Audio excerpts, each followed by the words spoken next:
आज की क्लास में हम बात करने वाले हैं इंटरेस्ट पेबल और रिसीवेबल के बारे में और दूसरा टॉपिक रहेगा हमारा स्टैटिक्स। तो सबसे पहले मैं आपको बताने वाला हूं इंटरेस्ट पेबल और रिसीवेबल इन टैली। तो इंटरेस्ट पेबल और रिसीवेबल के बारे में हम बात करें तो जब हम किसी से लोन लेते हैं या किसी को लोन देते हैं तो हमें इंटरेस्ट पे और रिसीव करना पड़ता है। तो इंटरेस्ट पेबल और रिसीवेबल मैं आपको आज बताने वाला हूँ। साथ ही मैं आपको बताने वाला हूँ कि ये एक्टिव इंटरेस्ट कैलकुलेशन के द्वारा इसकी कैलकुलेशन की जाएगी और देन उसके बाद हम उसको पे और रिसीव करेंगे। तो सबसे पहले आपको करना क्या है, जाना है आपको टैली ERP9 के अंदर। ठीक है, तो बैक आ जाते हैं। तो सबसे पहले मैं दो लेजर्स बना ले रहा हूँ, एक पेबल के लिए और एक दूसरी रिसीवेबल के लिए। तो यहाँ पे सबसे पहले मैं लिखूँगा इंटरेस्ट पेबल। ये हमारे लिए नुकसान होता है। क्यों नुकसान होता है? क्योंकि हमें इंटरेस्ट पे करना होता है, तो ये हमारे लिए नुकसान होता है और हम इसे डालते हैं इनडायरेक्ट एक्सपेंसेस में। ठीक है, maintain balance bill bye bill इसमें नो रहेगा और कॉस्ट सेंटर भी में नो कर दे रहा हूँ। और दूसरी लेजर में बनाऊंगा इंटरेस्ट रिसीवेबल के बारे में। तो यहाँ पर मैंने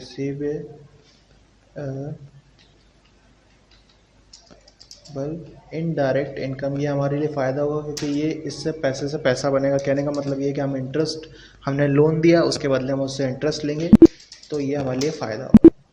ठीक है, उसके बाद लोन किसको देना, तो मैंने यहाँ लिख लिया राहुल टू लोन, या फिर मैं लिख लेता हूँ राहुल लोन लाइबिलिटीज़।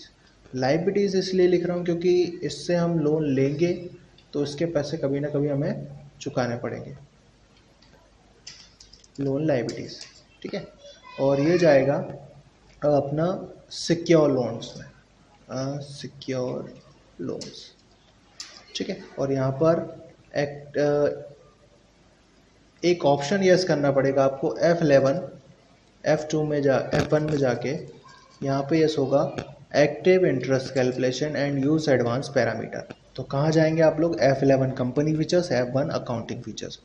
तो यहाँ पे ये दोनों यस कर देंगे और उसके बाद यहाँ पे कर लेना है आपको एक्सेप्ट। एक्सेप्ट करने के बाद यहाँ पर एक कैलकुलेशन डालनी है मेरे को, जिससे कि कैलकुलेट करने लगे। तो यहाँ एक्टिव इंटरेस्ट कैलकुलेशन में कैलकुलेशन डालूंगा और यहाँ पे मैं नो रख दे रहा हूँ उसको। 10% का इंटरेस्ट रहेगा 30 डेज मंथ के हिसाब से, ऑल बैलेंस 1 अप्रैल 2020 से 1/6 के लिए। ठीक है, और यहाँ पे कर लिया मैंने इसको एक्सेप्ट। ठीक है, दूसरा लिख दे रहा हूँ मैं मोहित लोन एसेट्स। इससे मैं बताना चाह रहा हूँ कि ये हमारे लिए फ़ायदा, यानी लोन एसेट्स या पैसे लेके आएगा, तो ये भी सिक्योर्ड लोन में जाएगा। सॉरी,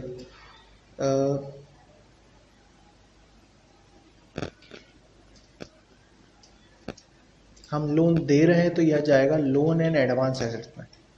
ठीक है, यदि अगर हम लोन देते हैं तो ये जाता है लोन एंड एडवांस एसेट्स में। तो यहाँ पे इसको कर लेंगे हम yes, loan and advance assets, और यहाँ पे जाएगा ये एक्टिव इंटरेस्ट कैलकुलेशन, यस हो जाएगा। उसके बाद यहाँ पे 15% से मैं इंटरेस्ट ले रहा हूँ उससे 30 डेज़ के लिए, ये भी ऑल बैलेंस 1 अप्रैल से 1 जून के लिए। ठीक है, आप चाहो तो साल भर का भी ले सकते हो। और यहाँ पे कर देंगे इसको एक्सेप्ट। एक्सेप्ट करने के बाद आप क्या करेंगे, यहाँ पर पहले जैसे मान लीजिए मैं लोन दे रहा हूँ तो अमाउंट पे होगी। ठीक है, तो F5 पेमेंट वाउचर, तो नॉट एप्लीकेबल यहाँ पे कैश। और किसको लोन दे रहा हूँ, तो मैं दे रहा हूँ loan Rahul loan liabilities, sorry Mohit loan assets को, यानी लोन दे रहा हूँ। ठीक है, तो यहाँ पर 25,000 रुपये का लोन दे दिया मैंने। ठीक है, और यदि मैं अगर किसी से लोन लेता हूँ तो क्या होगा, पैसा रिसीव होगा, यानी लोन की अमाउंट रिसीव होगी। अभी हमने लोन दिया किसी को तो पहले उसको अमाउंट पे करनी पड़ेगी, तो अब पैसा दे, हम लोन ले रहे हैं तो पैसा रिसीव्ड होगा। तो यहाँ पे क्या करेंगे, कैश, और यहाँ पे जिसको लोन देना है, जैसे ये लोन ले रहे हैं इससे हम, ठीक है, तो ये हमने इसका नाम ले लिया यहाँ पे, और यहाँ पे मैं इससे 20,000 रुपये लोन पे ले रहा हूँ, एक्सेप्ट। ठीक है, इसके बाद चेक क्या करेंगे, तो चेक करने के लिए होता है display statement of inventory, sorry statement of accounts interest calculation, interest receivable, तो यानी कि जो इंटरेस्ट रिसीव करना है। लेकिन अभी ये खाली दिखा रहा है तो आपको कोई प्रॉब्लम की ज़रूरत नहीं है, यहाँ पे कोई प्रॉब्लम नहीं है। यहाँ पर आपको क्या करना है, F2 प्रेस करना है। F2 प्रेस करेंगे तो 1 अप्रैल 2020 से 1/6 के लिए हमें कैलकुलेशन करवानी, तो हम डिस्प्ले भी उतना ही करवाएंगे। तो यहाँ पे ये बता रहा है कि इनसे पैसा लेना है 25,000 रुपये का 61 दिन का 10% के हिसाब से, 15% के हिसाब से 7,625 रुपये। ठीक है, तो ये 7,625 रुपये मैं रिसीव कर लेता हूँ। तो रिसीव करने के लिए क्या करेंगे, अकाउंटिंग बाउचर में जाएंगे, F6 रिसीव बाउचर, यहाँ पर आएगा कैश और यहाँ पर आ जाएगा इंटरेस्ट रिसीवेबल, कितना 7,625 रुपये। तो ये इंटरेस्ट रिसीव हो जाएगा। तो इस तरीके से इंटरेस्ट रिसीवेबल की एंट्री होती है। तो ये दिखाई कहाँ देता है, तो ये दिखाई देता है प्रॉफिट एंड लॉस अकाउंट में, इनडायरेक्ट इनकम में। ठीक है, अब मैं चेक करने वाला हूँ डिस्प्ले में जाके कि हमने जिससे लोन लिया था उसको कितना पैसा देना है। अभी तो हमने इंटरेस्ट रिसीव कर लिया, ठीक है।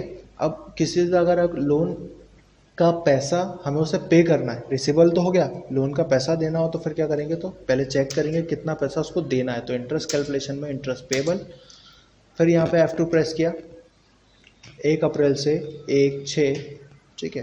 तो इनको देना है 20,000 रुपये के 10% के हिसाब से 4,066 रुपये 76 पैसे, जो 67 पैसा। ठीक है, तो चलिए आगे बता रहा हूँ मैं आपको कैसे करना है। तो यहाँ पर सिंपली ऑलरेडी मैं लेज़र बना के बैठा हूँ। तो आपको पे करना है तो F5 पेमेंट वाउचर, यहाँ पर ये नॉट एबल क्या हो जाएगा, यहाँ पे कैश, यहाँ पे इंटरेस्ट पेबल, कितना 4,066 रुपये 67 पैसा, ठीक, और ये पे हो जाएगा। तो इस तरीके से हम इंटरेस्ट पेबल और रिसीवेबल कर सकते हैं। तो यहाँ तक आपको कोई डाउट हो, या सॉरी यहाँ तक मैंने आपको बता दिया है, ठीक है। तो अब आपको क्या करना है, प्रॉफिट एंड लॉस अकाउंट में जाना है। यहाँ पे आपको इनडायरेक्ट एक्सपेंसेस देखेंगे तो आप इंटरेस्ट पेबल मिल जाएगा आपको, और अगर इनडायरेक्ट इनकम में देखेंगे तो इंटरेस्ट रिसीवेबल मिल जाएगा।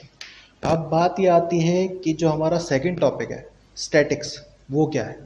तो स्टैटिक्स मतलब नंबर्स, ठीक है, यानी कि आंकड़े, ठीक है। तो अब आंकड़े किस चीज़ के होंगे टैली के अंदर, तो आंकड़े यहाँ पर होने वाले हैं इसमें बाउचर एंट्रीज के, कि आपने कितनी बाउचर एंट्रीज किस बाउचर में की है।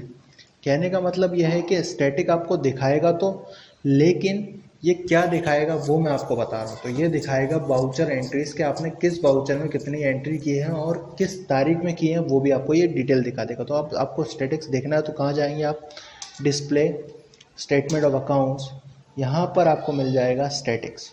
तो स्टैटिक्स पर आप एंटर करेंगे तो यहाँ पे देखिए, जैसे मैंने अटेंडेंस वाउचर का यूज़ नहीं करा, मैंने कॉन्ट्रा वाउचर का यूज़ नहीं करा, क्रेडिट नोट का नहीं यूज़ किया, डेबिट नोट का यूज़ नहीं किया। जिन वाउचर्स का यूज़ मैंने किया है वो यहाँ पे दिखा रहा है। जैसे यहाँ पे 3 दिखा रहा है, तो इन वाउचर्स के आगे 0 दिखा रहा है, यानी इनमें अभी कोई भी यूज़ नहीं करा। लेकिन जब पेमेंट वाउचर का देखोगे तो आप पेमेंट वाउचर पर 3 दिखा रहा है, यानी इस वाउचर का मैंने यूज़ किया हुआ है। तो मैं इस पर एंटर करूँगा तो अप्रैल में 3 बार यूज़ किया है, तो ये दिखाएगा। ट्रांसपोर्ट चार्जेस के लिए यूज़ किया है, मोहित लोन एसेट्स यानी मोहित को लोन देने के लिए यूज़ किया है, इंटरेस्ट पेबल करने के लिए यूज़ किया है, ठीक है। और अगर आप नेक्स्ट देखते हो तो यहाँ पर आप देखोगे कि रिसीव वाउचर का यूज़ भी किया है मैंने, और यहाँ पे परचेज वाउचर का यूज़ भी किया हुआ है। तो ये होते हैं स्टैटिक्स। अगर आप ग्रुप देखोगे तो यहाँ पे ये type of groups and accounts बता रहा है, यानी ग्रुप्स। तो यहाँ पे ग्रुप्स दिखा रहा है आपको, ठीक है। तो यहाँ पे आप ग्रुप देख सकते हो कि यहाँ पे 24 ग्रुप्स हैं, ठीक है। उसके बाद 14 लेज़र्स हैं, ठीक है। तो अब लेज़र्स आप चेक कर सकते हो, जैसे मैंने सैलरी डेप्टर की लेज़र बनाई हुई है, मोहित डेप्टर, रोहित डेप्टर, ठीक है। सैलरी क्रेडिटर की बनाई हुई है, ठीक है। उसके बाद मैंने लोन एंड एडवांस एसेट्स की बनाई हुई है एक लेज़र, कैश की लेज़र बनी हुई है। तो ये कैश लेज़र्स आप चेक कर सकते हो, ठीक है। उसके बाद यहाँ पर इंटरेस्ट पेबल, इंटरेस्ट रिसीवेबल की बनाई हुई है, ठीक है। तो ये सारी लेज़र्स आप यहाँ पे चेक कर सकते हो। तो ये स्टैटिक्स होते हैं, ठीक है। अगर आप बाउचर टाइप देखोगे तो यहाँ पे 24 बाउचर टाइप्स होते हैं, ये 24 बाउचर टाइप्स हैं, ठीक। तो नेक्स्ट क्लास में मैं आपको इसके आगे बताऊँगा, ओके, ठीक है। तो ये स्टैटिक्स, और आज मैंने आपको बताया इंटरेस्ट पेबल और रिसीवेबल, और स्टैटिक्स बताया मैंने आपको। नेक्स्ट में मैं इसके आगे बताऊँगा।